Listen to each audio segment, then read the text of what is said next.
My lesbian ex is jealous of my fiancé and wants me back.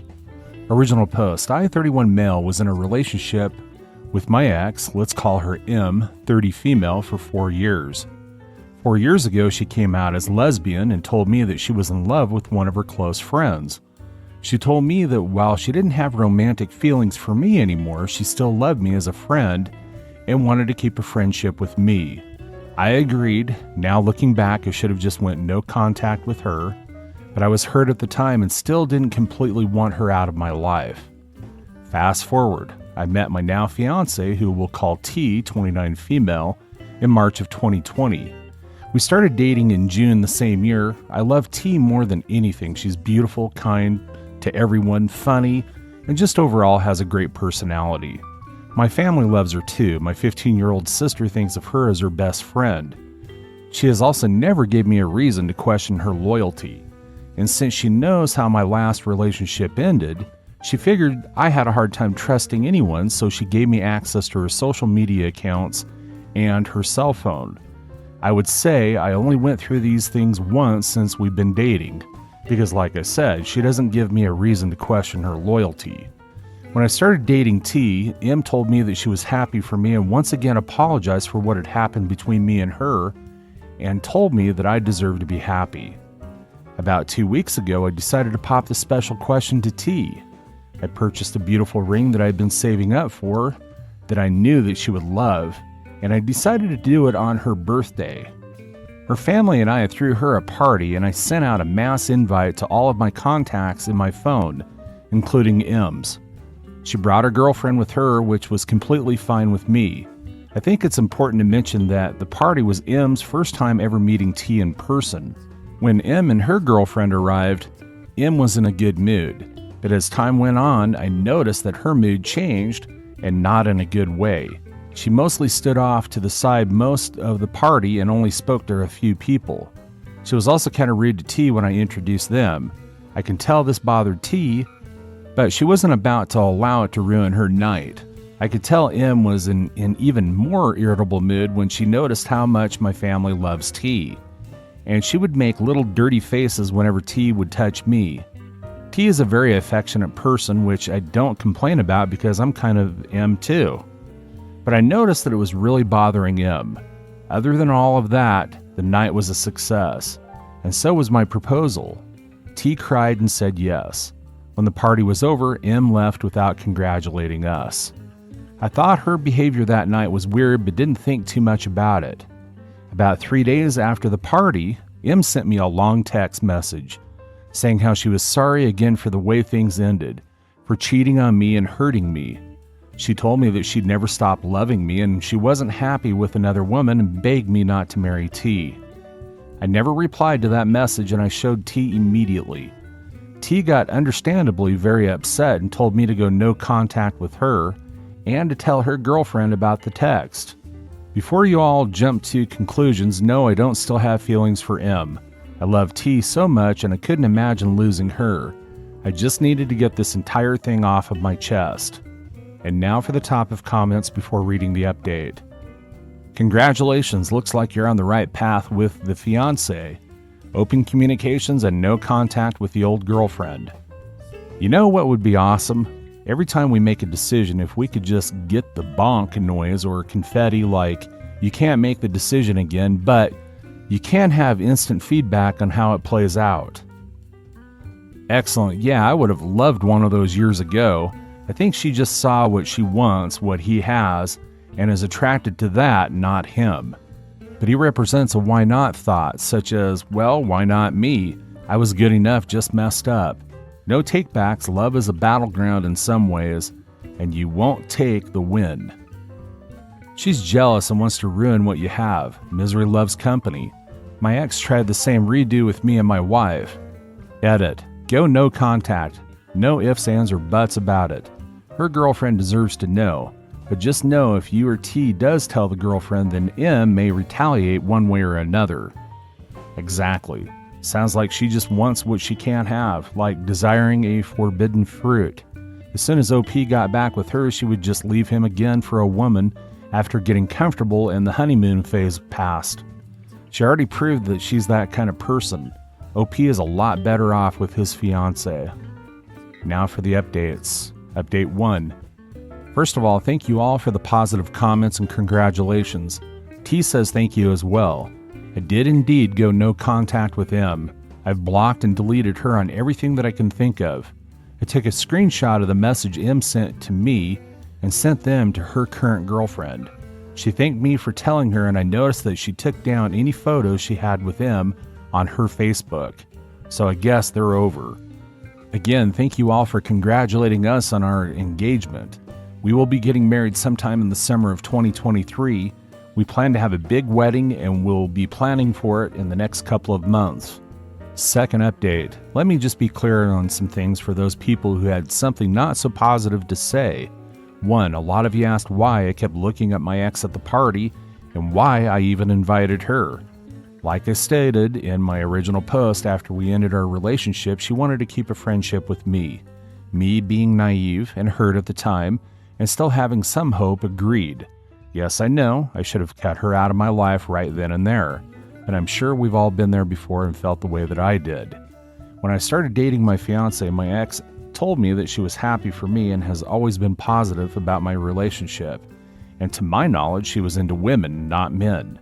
I even made sure that my fiancée was okay with me having her as a friend when we started dating.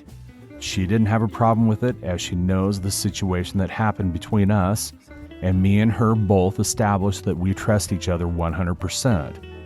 And since she was someone that I considered a friend, it was okay to invite her to the event. She wouldn't have been there if she made me or my fiancé feel uncomfortable. A lot of you are asking why I kept looking at my ex. I wasn't. I observed everyone in the room, and like I said, she stood out most of the night. So that means at some point while everyone was having a good time, she chose to sit on the other side of the room away from everyone else. Who wouldn't notice that? And her attitude towards my fiancé when they spoke was unfriendly, but the both of us chose to brush it off, since we did not want to ruin the night. So after that encounter, we both decided just to ignore her after that. 2. So the few of you that's assuming that there's something still there for my ex, there isn't. I wouldn't have ever gotten into another relationship and damn sure wouldn't be marrying someone if I wasn't healed from my past. That would do nothing but hurt someone else. I don't even talk to my ex that much before I went no contact with her. We would probably speak once every 2 months, and when we did, it was really, how are things going kind of thing. 3. One particular Karen, for some reason, got all super defensive and angry at the fact that I met my fiancé in a pandemic. Like I already told that person, there is something called FaceTime video chat. Texting also exists. And we made ends meet the best we could. Since most places were closed, my fiancé would come over often for dinner or movie nights. We didn't become exclusive until June of that year, 2020. Just wanted to clear that up for that particular person since I thought it was a dumb question to ask. I also have not heard from my ex since I blocked her, but we'll have to wait and see. Again, thank you all for the positive comments and wishes.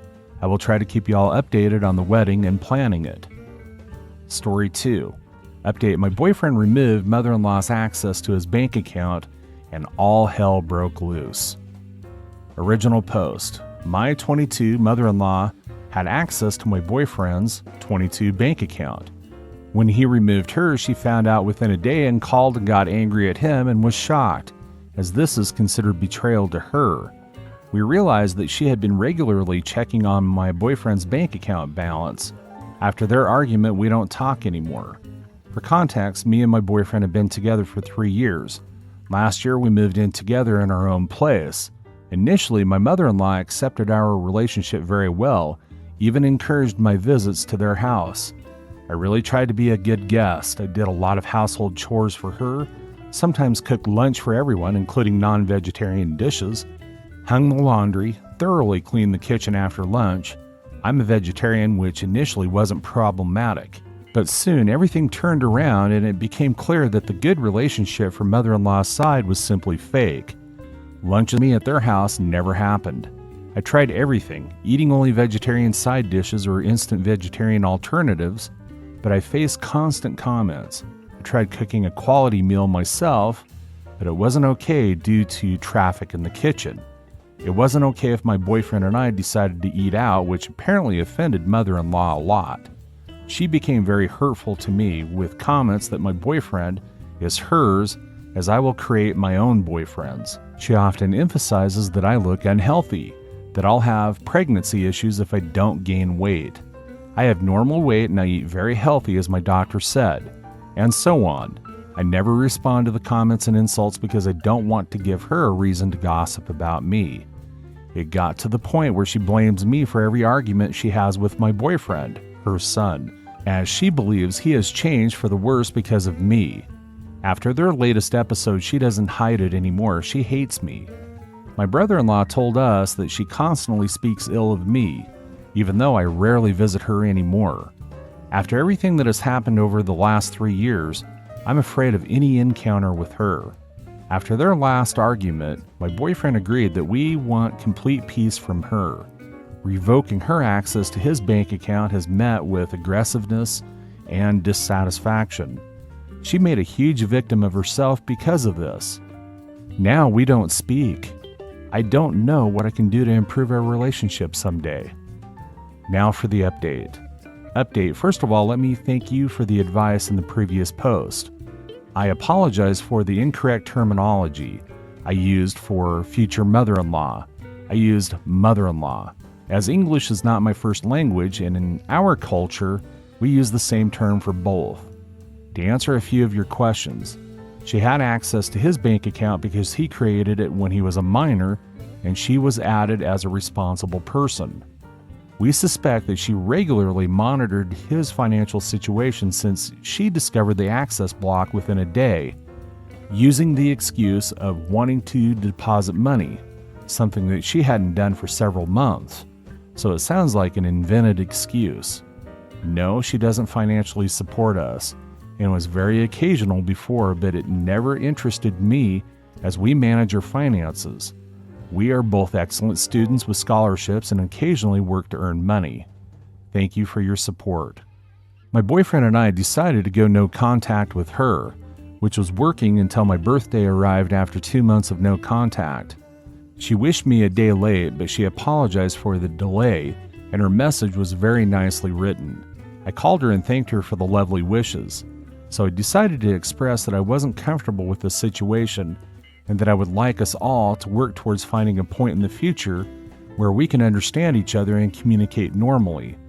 At first, she pretended not to know what was happening, but when I mentioned that her words and actions had hurt us and that it wasn't good for the family not to talk to each other, she got angry and brought up the old topic regarding my boyfriend's bank account. She started to portray herself as the victim, claiming that she doesn't have any money and that it's hard for her. She said that she just wanted to deposit her last few euros into her son's account, when she realized with pain that her access was blocked. She began to insult him and compared him to her other son, who, in her eyes, is now much better, more perfect, and more grateful. I interrupted her, saying that it was their business, and reminded her that I was calling with good intentions, regardless of their argument. I apologized if she had perceived my actions as malicious over the past 3 years, and emphasized that they never were. However, in her anger, she accused me of not saying hello once this summer, when I arrived after an hour-and-a-half bus ride in over 50-degree heat because I felt dizzy. After this incident, I immediately went to apologize and greet her in person after just 5 minutes of arriving. Since I found her accusation inappropriate, I replied, "Look, my mom will raise me, not you." I concluded the conversation by attempting to make amends, but apparently it didn't work. She insisted that she is the one speaking now. I just told her, "No, you are not." But her words were only accusations of how I behaved at moments when I was genuinely struggling, and I had already apologized for my behavior at those times. I interrupted her with the words, "Thank you for everything, goodbye," and hung up, while she was still speaking. I could have brought up her offensive comments that I mentioned in the previous post, but that was not what my intention was. I feel bad because I interrupted her in a harsh way, but until this moment, I've never stood up for myself so sincerely. The feelings are better. Now I really feel for my partner because she is his mother. After the call, I told him what had happened. He told me he's proud of me and appreciates my good intentions, but he thinks I was naive to believe that his mother's response would be positive. I see his disappointment in her, and it breaks my heart because she doesn't care that he hurts. I regret ever calling her. I love my boyfriend, and the situation is teaching me to stick together through thick and thin at such a young age. This is the only thing that keeps me strong regarding this situation. Story 3. My husband and I conceived after divorce, conflicted and heartbroken. This is long. I'm sorry. I've sort of written a novel here. I wanted to post this in a relationship advice group, but the subject matter isn't allowed. My ex-husband and I were married for 10 years, although the last 2 were spent in variations of separation. We've been divorced for roughly a year. We have 3 kids, 10, 8, and 5. I'm pregnant with our 4th baby. I don't know if we'll actually be parents to 4 kids or not. I'm so conflicted. We're so conflicted. There was no abuse or cheating in our marriage, although he did sleep with somebody else during our separation. There are a variety of other reasons why we ultimately got divorced.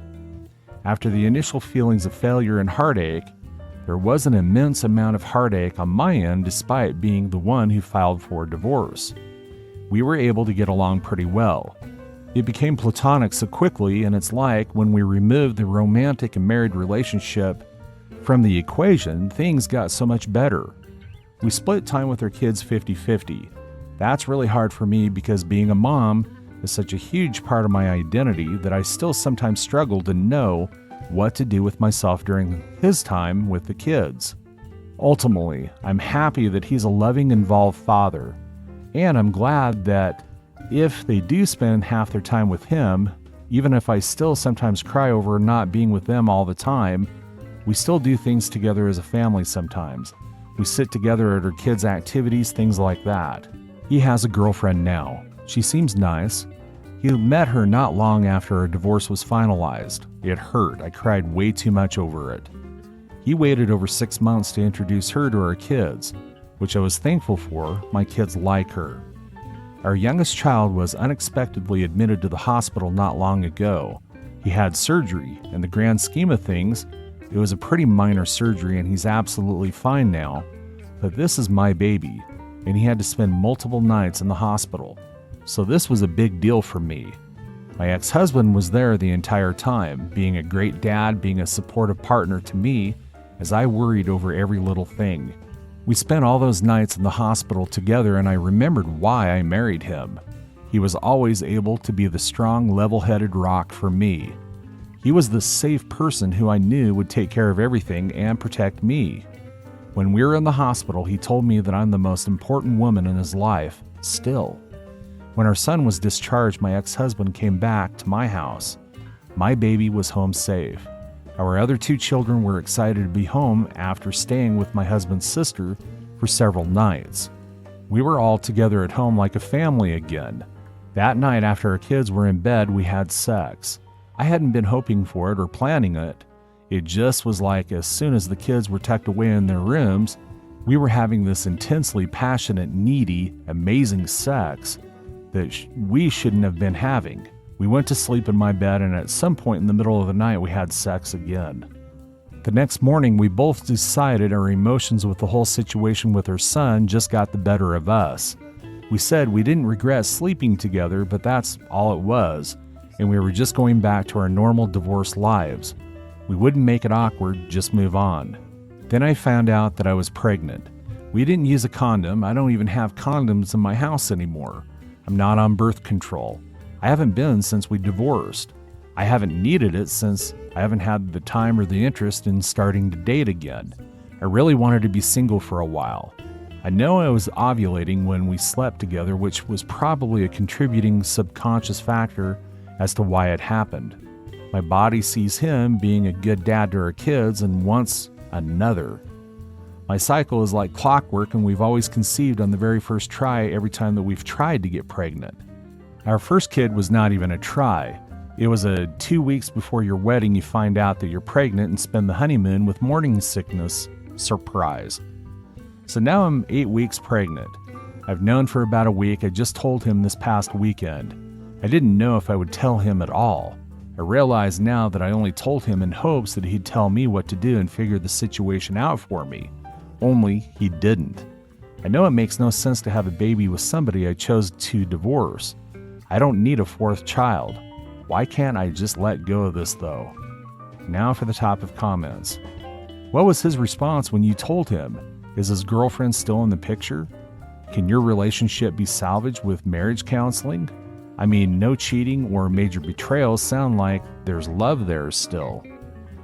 He didn't really know what to say at first. He admitted a baby wasn't what we needed, but since then, we've both admitted we feel a little conflicted about it.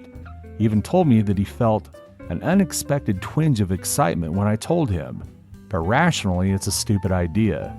He's still with his girlfriend, and I highly doubt he said a word to her. For what it's worth, I'm a divorced baby. That being said, I've never met my dad really. It's weird because my older siblings have memories and tell me about him. Hopefully your ex is a better man than my dad. Story 4. Mother-in-law ruined my upcoming engagement party. I became engaged 3 months ago and my mother-in-law decided she wanted to host the engagement party. My mother-in-law has a history of narcissistic behavior, so we were skeptical of it, but thought, how bad could it really be? She has made such a drama with this engagement party, and my family would have planned it if she didn't want to do it. She caused a lot of fights throughout my fiancé's family because she blames everyone in his family for being busy when she tried to schedule the party. The date should be based off the couple the party is for and my parents' schedules, in my opinion. Then give up for weeks. She complained about inviting my family because it will be a lot of people when my fiancé and I wanted only immediate family, so my side would be 10 people. But she wanted to have her extended family there as well. We reminded her 3 times to invite my family, and she also called me to tell me my family is invited due to my fiancé saying something to her. Now it's under 3 weeks before the party and I find out that she never invited my family. She never reached out to my mom, who offered to help her weeks ago with the party.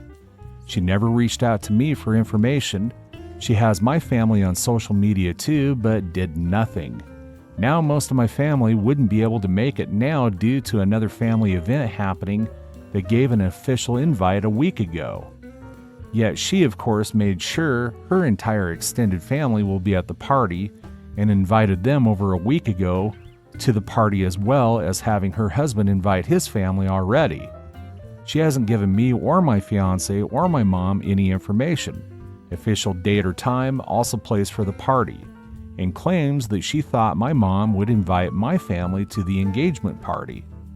My mother-in-law and mom has a history of not wanting to share my fiancé for holidays, starting a lot of drama within their family, and being jealous we have more family events, for example, kids' birthday parties.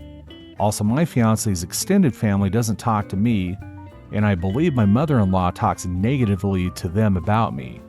I do feel like this engagement party will consist of his mom having a fun time with her family and trying to make herself look good. Meanwhile, me and my fiancé sit, not included, and not having fun just like at holidays.